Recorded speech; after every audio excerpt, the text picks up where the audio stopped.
जब लोमड़ियों का एक जुट होता है ना, तो उसमें वो एक दूसरे के ऊपर छलांगे मारते हैं, पंजे मारते हैं, और फिर जो देखने वाले लोग होते हैं वो कहते हैं जी ये लोमड़ियाँ जो कुछ करेंगे। बट जब यही लोमड़ियाँ शेर के पास पहुंच जाती है तो इनकी गर्दन मुड़ जाती है।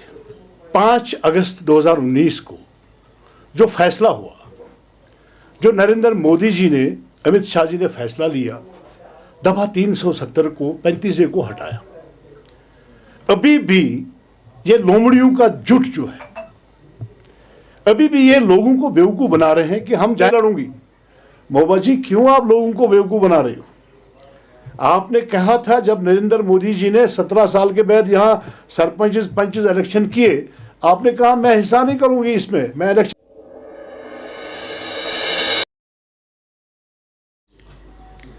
अस्सलाम वालेकुम नाजरीन, आप देख रहे हैं KBC न्यूज़ और मैं आपके साथ अजरा महराज।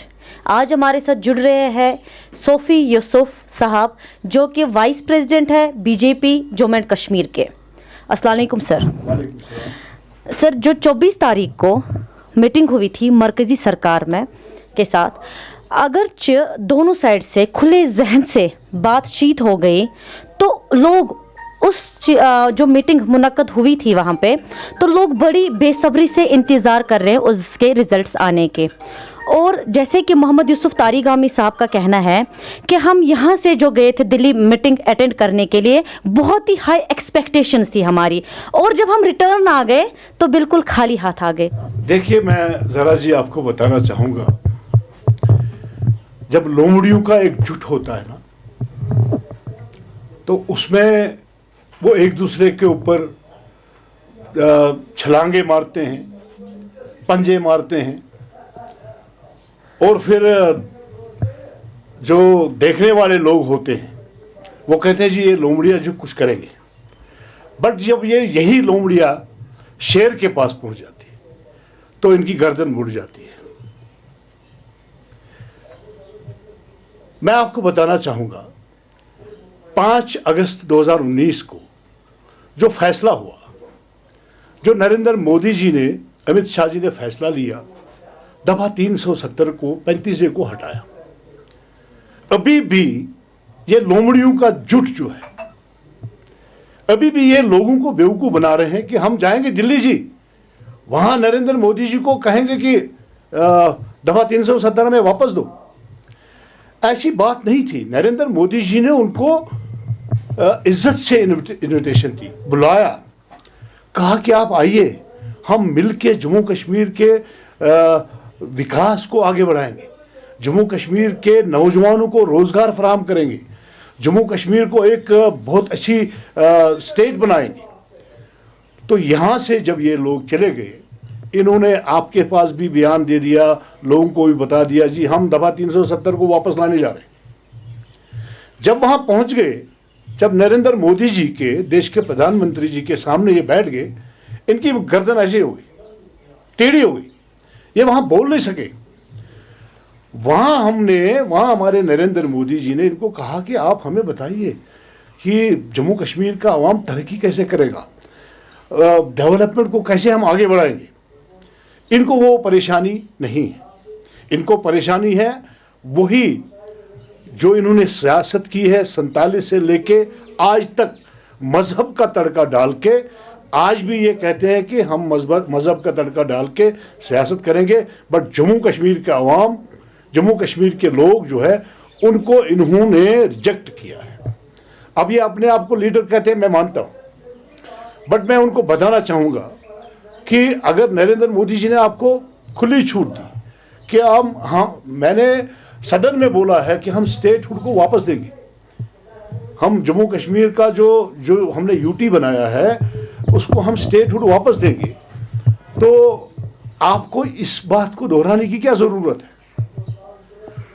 हमारे अमित शाह जी ने कहा हालात ठीक होके यहाँ स्टेटहुड हमें वापस मिलेगा। मेरी भी डिमांड है, मैं भारतीय जनता पार्टी का एक रुकन हूँ, मैं भी, आपने मेरी प्रेस बाइटें भी सुनी होंगी, मैंने भी कहा कि हमें स्टेटहुड वापस चाहिए। बट वहाँ जो बात थी, आज डिलिमिटेशन का मामला था, डिमिलिटेशन जो पहले इन्होंने की थी उसमें इन्होंने कुछ धांधलियां की, कुछ रीजनों के साथ गलत किया।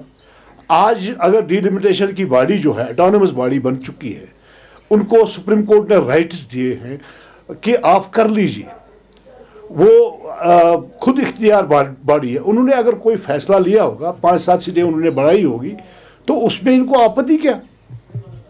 दूसरा ये है कि इलेक्शन, मैं चाहता हूं बीजेपी कार्यकर्ता कि यहां बाबू राज है, यहां हमारे एलजी मनोज सिन्हा गवर्नर हैं, एलजी हैं, बट उनके नीचे जो हमारे कमिश्नर्स वगैरह हैं, तो यहाँ लोगों को मुश्किलात होता है। यहाँ लोग अपने आप को अधूरा समझते हैं पॉलिटिकल सेटअप के बगैर। हम चाहते हैं कि यहाँ इलेक्शन हो, यहाँ जो है इलेक्शन हो, पब्लिक रिप्रेजेंटेटिव बने जो लोगों के काम करें। मैं आपको बताना चाहूँ, कल महबूबा जी ने दिल्ली में बयान दे दिया कि मैं इलेक्शन ही नहीं लड़ूंगी। महबूबा जी, क्यों आप लोगों को बेवकूफ़ बना रहे हो?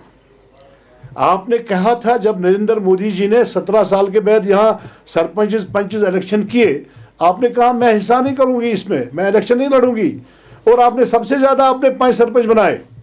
फिर जब हमने म्यूनिसिपल इलेक्शन कराए यहाँ चीफ इलेक्शन कमिश्नर ने, फिर आपने उसमें भी अपने लोग उतारे और लोगों को कहा मैं पार्टिसिपेट नहीं कर रही हूँ।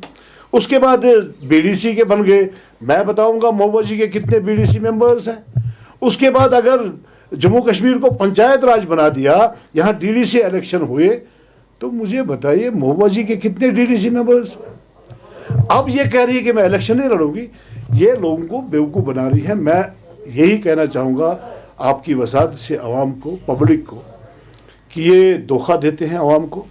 ये यहाँ दफ़ा 370 के आड़ में दिल्ली गए, यहाँ लोगों को बता के गए कि हम दफ़ा 370 की बात करेंगे, वहाँ किसी भी व्यक्ति ने उसकी बात नहीं की, इनकी हिम्मत ही नहीं थी बात करने की। क्या हमें बता देंगे ये? मैं भी कश्मीरी हूँ, मैं भी मुसलमान हूँ, मैं यहाँ इनके पास रहता हूँ, मैं इन सबको जानता हूँ। इनका दिल एक है, ज़बान एक है। सोफी साहब, जैसे कि आपकी पार्टी कल तक PAGD को गुपकार गैंग से नाम से बुलाती थी, और आज भाजपा ने उसी गुपकार गैंग को ऑन टेबल मीटिंग के लिए बुलाया, तो उसके रीजंस क्या है? जमहूरियत है जरा जी, यहाँ जमहूरियत है। हमारे देश के प्रधानमंत्री देश के 135 करोड़ देशवासियों को साथ चलाते हैं, उनको अपना मानते हैं। अगर ये जो इन्होंने गुपकार गैंग जो है, इन्होंने पहले भी गैंग बनाई, बट नरेंद्र मोदी जी का अवलीन फर्ज था उनको बुलाना, कि वो भी पब्लिक रिप्रेजेंटेटिव है, वो भी MLA रहे हैं, वो भी मिनिस्टर रहे हैं। अब उनकी गैंग है, तो उसमें मोदी जी क्या कर सकता है? क्योंकि यहाँ जमहूरियत है, जमहूरियत में उनको बुलाया गया, ये कोई बुरी बात नहीं है। आर्टिकल 370 और 35A को उठाया गया जम्मू एंड कश्मीर से, तो उस हवाले से क्या क्या डेवलपमेंट्स अचीव हुई जम्मू एंड कश्मीर इन 2 सालों में, जो कि 370 रहते हुए हो सकती थी? देखिए, पहले मैं आपको बताना चाहूँगा कि हम सब आइन हिंदुस्तान के तहत इलेक्शन लड़ रहे हैं। अगर मरहूम मुफ्ती मोहम्मद सईद साहब हमारे चीफ मिनिस्टर रहे, जब उन्होंने सदन में हलफ उठाया, उन्होंने कहा कि मैं हिंदुस्तान की सालमियत को बरकरार रखूँगा। महबूबा जी हमारी CM रही, उसने भी कहा कि मैं हिंदुस्तान की सालमियत को बरकरार रखूँगी। फारूक साहब ने हलफ उठाया, अभी भी फारूक साहब हमारे मेंबर पार्लियामेंट हैं। ये जब अंदर जाते हैं तो हिंदुस्तान के गीत गाते हैं। लोगों को बेवकूफ़ बनाने के लिए जम्मू कश्मीर को हिंदुस्तान से अलग करना चाहते हैं, ये खाली अपने वोट बैंक के लिए। दफ़ा 370 जब हट गया, अब अगर देश एक है, विधान एक है, प्रधान एक है, इस पर क्या आपत्ति है इन लोगों को? अब आप कहें कि आपका जो सवाल है कि 3 साल में कौन से डेवलपमेंट काम हुए, अगर मैं आपको गिनाऊंगा इसमें बहुत टाइम लगेगा। छोटा मोटा मैं बता दूंगा आपको। 43 डिग्री कॉलेजेस हमारे जम्मू कश्मीर के लिए आ गए। 7 मेडिकल कॉलेजेस हमारे जम्मू कश्मीर के लिए आ गए। रिंग रोड जो है, जो बहुत बड़े रोड है, जिनके ऊपर अरबों खरबों रुपया खर्च होता है। सर, जैसे कि आपने यहाँ बोला इतने डिग्री कॉलेजेस, इतनी डेवलपमेंट हो गई 2 साल से, लेकिन लोगों के दिल इतने बेहाल क्यों हैं? फिर लोग दिल से क्यों नहीं चाहते हैं कि हम वो आर्टिकल हमें नहीं अपने कि सिर्फ हमें स्टेट हुडी, क्यों इस मुख्तलिफ क्यों हैं लोग इसके से? जरा जी, लोग बड़े मुतमईन हैं, लोग खुश हैं। ये वही ताकतें हैं जो खुश नहीं हैं, जो चाहते हैं कि यहाँ हिंदुस्तान में अमन न हो। मैं ये कह रहा हूँ आपको, मैं भी लोगों के बीच में रहता हूँ। आज उस गरीब का बाथरूम बन गया, उस गरीब का मकान बन गया, उस गरीब का रोड बन गया, गुजर को वहाँ बिजली पहुँच गई, गुजर को राशन मिल रहा है, लोग खुश हैं। अब कुछ लोग खुश नहीं है, अभी भी ऐसे 10% लोग हैं जो अपने मजहब को साथ लेके सियासत कर रहे थे, वो खुश नहीं है। आप मेरे साथ आइए, मैं बताऊंगा आपको कि लोग कितने खुश हैं। सोफी साहब, जो कि 5 अगस्त 2019 की पोजीशन जम्मू एंड कश्मीर को बहाल हो जाए तो बीजेपी पार्टी को उसमें क्या हर्जा है? कौन सी पोजीशन? सर, जैसे कि आर्टिकल 370 और 35A बहाल हो जाए जम्मू एंड कश्मीर में, तो बीजेपी पार्टी में उसमें क्या हर्जा है कि वो बहाल हो जाए वो पोजीशन? देखिए, हम मानते हैं कि हम देशवासी हैं। हम मानते हैं देश एक, विधान एक, प्रधान एक, निशान एक। ये जो इन लोगों ने किया था दफा 370 साल रहा, 70 साल इन्हीं का राज था। इन्होंने इसको परमिनेंट क्यों नहीं किया? इन्होंने कागजों में ही क्यों रखा? आज अगर नरेंद्र मोदी जी ने अपने हमारे मैनिफेस्टो में है, जो हमारा मैनिफेस्टो 1951 में बना है कि देश एक है, तो देश अलग अलग नहीं है, जम्मू कश्मीर अलग नहीं है, जम्मू कश्मीर हमारे देश का ताज है। और ये हमारे मैनिफेस्टो में था कि हम दफा 370 को हटाएंगे। जब हमारी बहुमत आएगी तो हमने हटा दिया है। क्यों? क्योंकि हम देशवासी हैं, हम अपने देश की कदर करते हैं, हम देश की रखवाली करते हैं, और हम मानते हैं कि देश एक, विधान एक और प्रधान एक। सर, अगर बीजेपी पार्टी ने इतनी अचीवमेंट्स की हैं जम्मू एंड कश्मीर में, तो अभी तक कश्मीरी लोग, जो कश्मीरी अवाम है, तो वो बीजेपी पार्टी को इतना पराया क्यों समझ रहे हैं? और आपने ये 2 साल में लोगों के दिल कैसे जीत लिए, और 2 साल में आपने अपनी बीजेपी पार्टी को जो लोगों के अवाम में कितना हद तक उस पार्टी को लाया हुआ है? देखिए जरा जी, ये बहुत अच्छा सवाल किया आपने। आप अभी छोटी बच्ची हैं। 77 में यहाँ इलेक्शन हुए, 77 में। उस वक्त हमारी भारतीय जनता पार्टी का नाम जनता पार्टी हुआ करता था। हमारे रशीद काबली MP बन गए उसमें। हमारे शिया कम्युनिटी के एक वो थे, नाम उनका याद नहीं है, उन्होंने भी हमारी उस टिकट पे इलेक्शन लड़ा था। उसके बाद जब यहाँ नेशनल कॉन्फ्रेंस और कांग्रेस को लगा कि जनता पार्टी आ गई, अब इनके दुकान बंद हो जाएंगे, इन्होंने इस जनता पार्टी को बदनाम करने की साजिश रची। ये कहने लगे यहाँ के लोगों को कि जो बीजेपी है ये मुसलमानों की दुश्मन है, ये मुसलमानों को काट खाएंगे। जब ये दफा 370 हटाएंगे तो यहाँ हिंदू बसने आएंगे, यहाँ मुसलमानों को जाना होगा। इनकी यही राजनीति थी, क्योंकि ये मजहब का तड़का लगा के सियासत चलाते थे। अब 3 साल हो गए दफा 370 हटने को। मुझे बताइए किसकी जमीन बीजेपी वाले ने ली? मैं एक मुसलमान होने के नाते मेरे दिल में कल्बे नबी ला इलाहा इल्लल्लाह मोहम्मद रसूलुल्लाह सल्लल्लाहु अलैहि वसल्लम हूँ। मैं भी कश्मीरी हूँ। मैं मानता हूँ कि भारतीय जनता पार्टी एक बहुत बड़ी पार्टी है और अच्छी पार्टी है। यह सबको साथ लेके चलती है। हमारे देश के प्रधानमंत्री देश के 135 करोड़ देशवासियों के लिए काम कर रहे हैं। वो कह रहे हैं कि मैं सेवक हूँ। अब इनकी जो जाल बिछाई हुई थी, जो इनका ये था ड्रामा कि बीजेपी वाले आएंगे, यहाँ बीजेपी आएगी, यहाँ मुसलमानों को भागना पड़ेगा। मैं आपकी वसात से यहाँ के 70 करोड़ मुसलमानों को यकीन दिलाना चाहूँगा, इनकी बातों पे मत जाइए।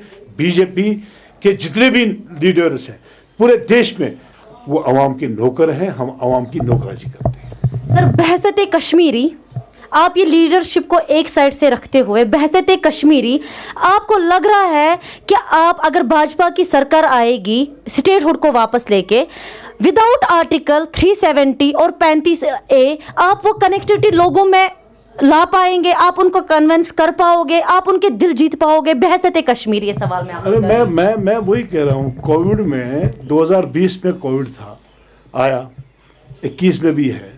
आप मुझे बताइए, भारतीय जनता पार्टी के 7 लाख कार्यकर्ता कश्मीर में हैं मेरे साथ। भारतीय जनता पार्टी के कार्यकर्ता ही लोगों के बीच में उनके दुख दर्द को देख रहे हैं, उनको राशन दे रहे हैं, यहाँ क्वारंटीन सेंटरों में जा रहे हैं, दवाइयाँ दे रहे हैं, पेशेंटों को सारी फैसिलिटीज़ मुहैया कर रहे हैं। तो ये जो पार्टी अपने आप को कहती हैं कि हम मेन स्ट्रीम पार्टियाँ हैं, वो कहाँ हैं? आज हम लोगों के बीच में हैं, लोग हमें चाहते हैं, लोग हमें प्यार करते हैं। अब ये कुछ लोग जो है, जिनकी वजह से आप ये मुझे सवाल कर रही हैं कि लोगों के दिल में ऐसा है वैसा है, बिल्कुल कुछ नहीं। यहाँ आवाम खुश है, यहाँ लोग खुश है, मैं मानता हूँ। मैं अनंतनाग का रहने वाला हूँ, मुझे पता है कि लोग खुश है कि नहीं है। बहुत बहुत शुक्रिया सोफी साहब, केबीसी से जुड़ने के लिए, और आपके साथ अजरा महराज।